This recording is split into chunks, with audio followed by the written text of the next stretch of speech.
நீலகிரி நாடாளுமன்ற தொகுதியில் பாஜக சார்பில் போட்டியிடும் மத்திய இணை அமைச்சர் எல் முருகன் மேட்டுப்பாளையம் சட்டமன்ற தொகுதிக்குட்பட்ட பகுதிகளில் திறந்த வாகனத்தில் சென்று வாக்கு சேகரிப்பில் ஈடுபட்டார். தாமரை சின்னத்திலே வாக்குகளை தாருங்கள் என கேட்டு உங்களை நாடி வந்து கொண்டிருக்கிறார். வேலூர் நாடாளுமன்ற தொகுதி திமுக வேட்பாளர் கதிர் ஆனந்த் குடியாத்தம் நகராட்சிக்குட்பட்ட கொண்ட சமுத்திரம், பிச்சனூர்பேட்டை, புதுப்பேட்டை, தேரடி உள்ளிட்ட பகுதிகளில் பிரச்சாரம் மேற்கொண்டு உதயசூரியனுக்கு வாக்கு சேகரித்தார். மாணவர்களின் கல்வி கடன் மற்றும் மகளிர் சுய உதவி குழுக்களின் கடன்கள் ரத்து, தீப்பெட்டி ஏற்றுமதி நிலையம் அமைப்பது போன்ற வாக்குறுதிகளை அளித்தும் திமுக அரசின் திட்டங்களை மக்களிடம் எடுத்து கூறியும் அவர் வாக்கு சேகரித்தார். அந்த கல்வி கடன் யார் யாரெல்லாம் வாங்கியிருக்காங்களோ அந்த கல்வி கடனை பூரா நாங்க ரத்து பண்றோம்னு சொல்லியிருக்கோம். இது 2வது தேர்தல் அறிக்கை.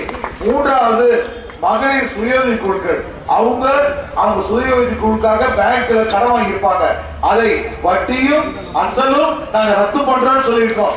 தென் சென்னை அதிமுக வேட்பாளர் ஜெயவர்தன் முன்னாள் அமைச்சர் கோகுல இந்திரா மற்றும் கூட்டணி கட்சி நிர்வாகிகளுடன் ஆற்காடு சாலையில் உள்ள கங்கையம்மன் கோவில் உள்ளிட்ட பகுதிகளில் வீதி வீதியாக சென்று பொதுமக்களிடம் இரட்டை இலைக்கு வாக்கு சேகரித்தார்.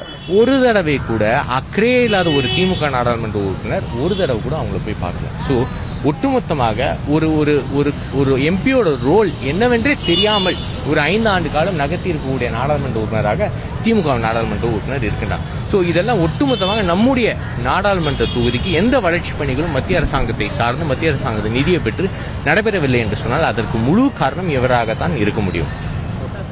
மத்திய சென்னை நாடாளுமன்ற தொகுதியில் போட்டியிடக்கூடிய தயாநிதி மாறனை ஆதரித்து முதலமைச்சர் மு.க. ஸ்டாலின் சகோதரர் மு.க. தமிழரசு 1000 விளக்கு பகுதியில் வாக்கு சேகரிப்பில் ஈடுபட்டார்.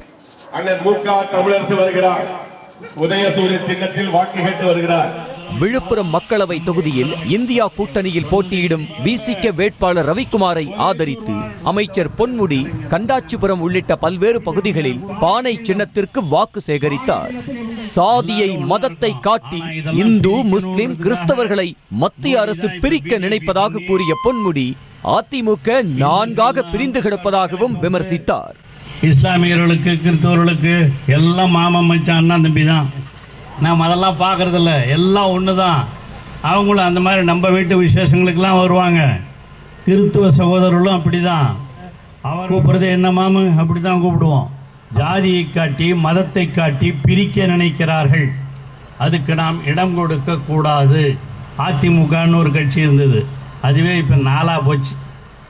கன்னியாகுமரி மக்களவை தொகுதி பாஜக வேட்பாளர் பொன் ராதாகிருஷ்ணன் நாகர்கோவில் பார்வதிபுரம், பெருவிளை, ஆசாரி பள்ளம், ஆனந்த நகர், நெசவாளர் காலனி போன்ற பகுதிகளில் தீவிர வாக்கு சேகரிப்பில் ஈடுபட்டார்.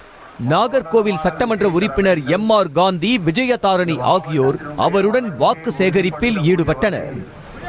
ஆதரவு முழுவதையும் நீங்கள் தர வேண்டும் என்று அன்போடு கேட்டுக்கொண்டு செய்திகளை உடனுக்குடனும் துல்லியமாகவும் தெரிந்து கொள்ள சப்ஸ்கிரைப் பண்ணுங்க.